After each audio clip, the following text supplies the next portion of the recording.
What's up, guys? Welcome back to the channel and welcome back to another video. Today we are talking about my 1M clone, my 135. I've had a lot of people ask what the ownership experience has been like with this car. I just surpassed 1 year of ownership with this amazing car, and I can't wait to tell you guys a little bit about everything that I've experienced along the way of this journey so far. It's definitely had its ups and downs, but mostly ups. Regardless of what you hear about the N54, not all of it is true. A lot of it comes down to the way that owners take care of them and just the condition of the overall engines. But it's gonna be a good video. Let's get into it. All right, you guys, so first and foremost, this is my 2009 BMW 135 with the N54. I did in fact convert this thing over to a 1M clone. If you guys are interested in every single detail and modification, I have everything listed down below, as well as a video where I talk about every modification on this car. So this video will not be that because we have already done it, but we will be talking about the overall experience of owning this car for the past year. Before we jump into the video, you guys, I just want to let you know that we do have the American Panda badges for all BMWs back on sale and available. I will have them linked down below. You guys have asked for these before, but basically what we do is we sand down the entire badge and we just delete the chrome outer ring, and then we paint them all black and re-clear coat each badge. The quality is absolutely nuts. You guys have been asking for those for a while, so we started making them again. In addition to that, we also have the rear flares available. If you are interested in going 1M clone with your 135, we have started producing the fiberglass rear flares that mock the real 1M rear quarter panels. Obviously, they're not metal, but they are fiberglass. If you don't want to spend all of the money to buy the entire rear quarter panels from the 1M, you can just get the fiberglass rear flares like I did on my car, and it turned out great. Just got to make sure that you know a little bit about bodywork and have the proper people paint it and do the finishing touches. But yeah, I mean, you could never tell that this is actually not a real 1M unless you look at the sunroof. But as far as everything else on this car, I've used OEM parts, front bumper, fenders, side skirts, all of that. Again, if you guys are interested in every little modification, I have a full video out on that. Okay, so all of that stuff will be linked down in the description for you guys. Let's talk about my 135 and what the ownership experience has been so far with this car. In the beginning, I'm not gonna lie to you guys, it was a ton of work. When I bought this car, it did not have an engine in it. It was missing a bunch of pieces, so it did take quite a bit of time and resourcing and money to get this thing back onto the road. I think it actually worked out for the better though, because I bought my N54 motor and transmission separately, and that gave me the opportunity to really refresh every single seal, do the rod bearings, walnut blasting, all new gaskets, new timing chain guide, fresh valve cover, basically everything that you would want to do on a higher mileage N54, but it's just 10 times easier with the engine actually out of the car. So in retrospect, it was actually sort of a blessing that I was able to just buy this car the way it was and just get my motor separately outside of the car. I will say that I had to source a lot of little things, just miscellaneous parts that you never quite realize that you need until you're deep into a build. And in order to get this thing actually on the road, I did have to find a lot of extra little parts that we were just missing. So let's fast forward to when we actually got this car running.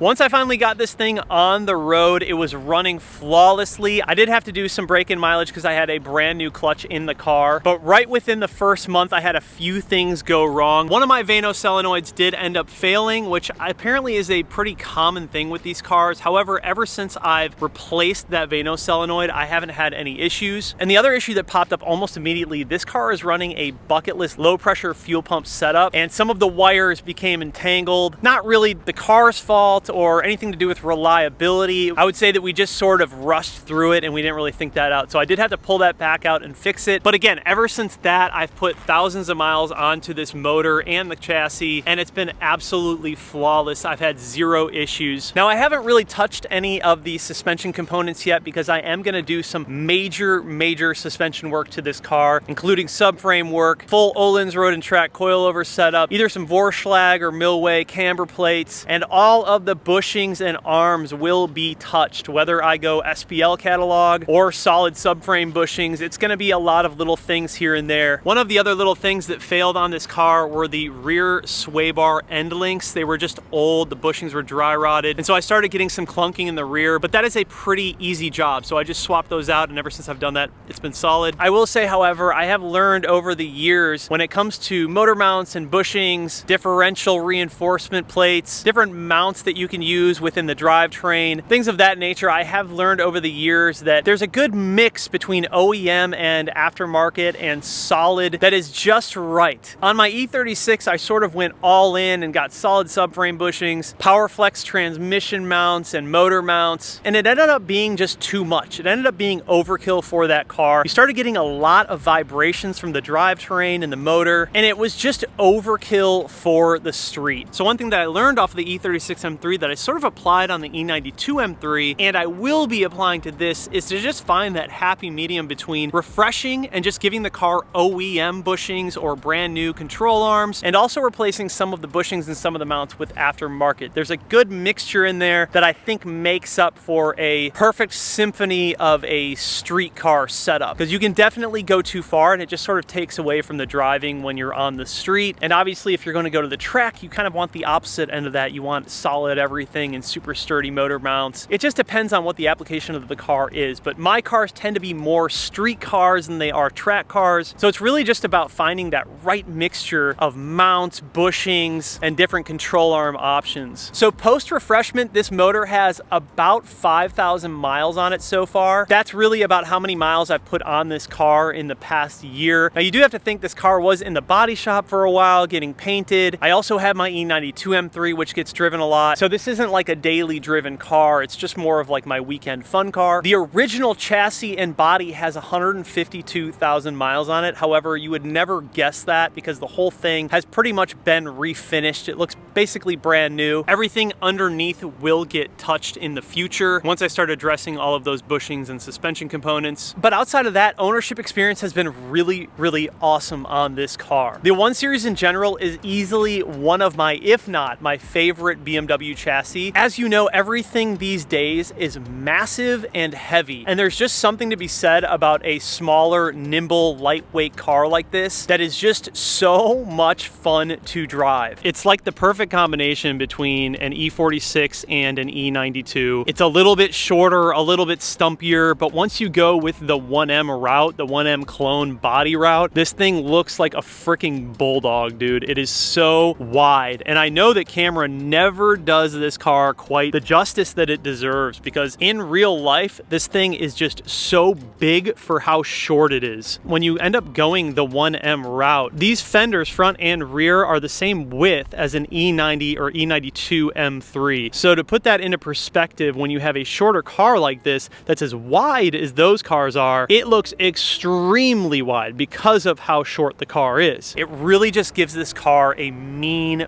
bulldog presence, and that's something that I absolutely love about the 135 going to the 1M clone. But even if you don't go to the 1M clone, the 135 is just still an awesome platform. You're still getting that super lightweight, nimble chassis that still has a lot of that authentic feel to it. Nothing is too overdone or electronic in these cars. You're still getting a lot of that E46, E92 feeling. Tons of connection in this car. There's always a place for these newer cars that are super fast, super tech savvy, but these cars had to walk so those cars could run. And there's just nothing quite like a 1 Series, man. They are so fun. They're like little go-karts. Now this car does have the upgraded twins by Musselman. It's probably somewhere in the 500 wheel horsepower range right now. The car is nowhere near finished. I have a lot more work to do to it. But even in the state it's in right now, this thing is just so fun to drive. It makes all of the right noises, feels really good. I will say, going from my E92 M3 to this, the E92 obviously handles way better because it is a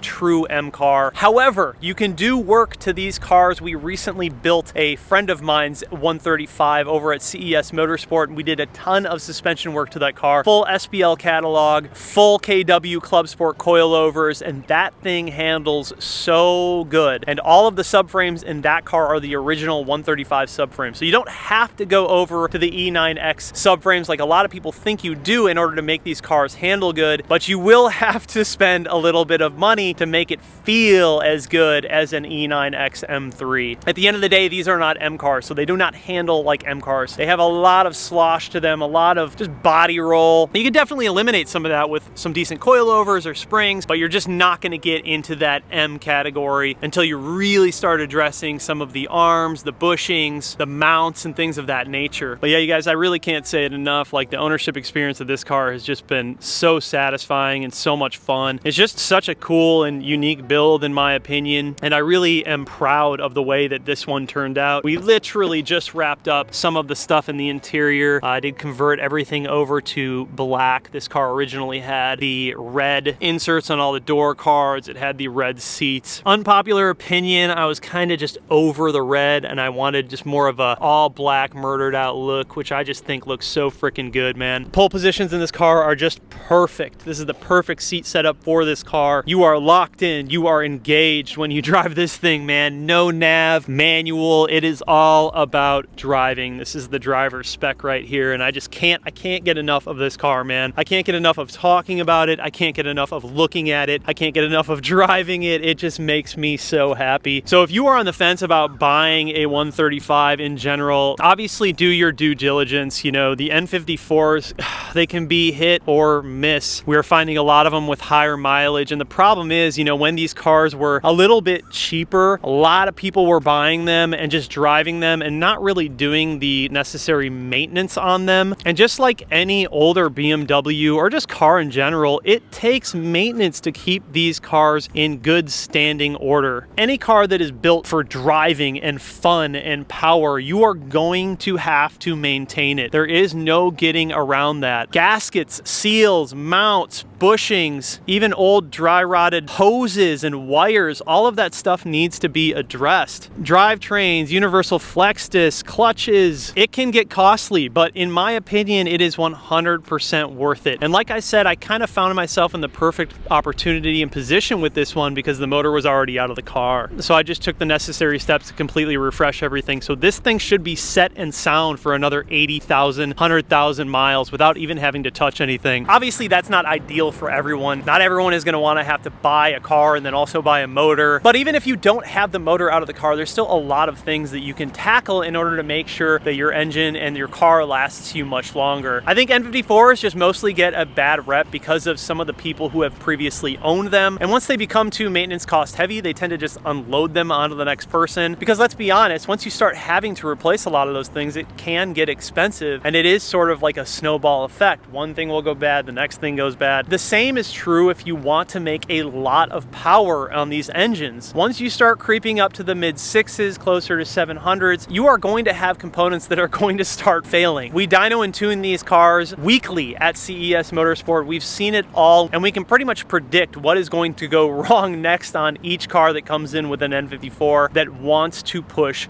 power. So preventative maintenance and supporting mods are very, very important when you're trying to push these cars a bit further and really boost up the power. In the end, personally, I think it's worth it, but I just love cars. I love investing in building these cars and turning them into just monsters. It is my favorite thing to do on this planet. And so to me, it's worth it, but it may not be worth it to everybody. Overall, I give my ownership experience of this car a 10 out of 10. I absolutely love this car. This car would never leave my possession. I've almost touched every single little thing on this car, minus some of the things in the subframes, but that will be addressed. And it's just a special one. It's just a very, very unique and special project to me. The 135 prices right now are a bit all over the place. I've seen some on Marketplace that are extremely high that I don't think are worth it at all. And then I've also found some that are extremely cheap, but likely need a ton of work. So you can really shop around and find that right spot for you. I paid $5,000 for this car when it had no motor in it, and it was sitting in a grass field for 2 years. So you can can imagine, it was in pretty rough shape, but I had the vision and I knew that if I just stayed true to it, kept working on it week after week, at some point the thing would look really good and be a ton of fun to drive. So anyways, that has been my ownership experience so far. It's been really, really good. If you guys are interested in buying one, I highly suggest you do. But hopefully this video brought you guys some value. If you have any questions for me, leave them down in the comments. We'll see you in the next video.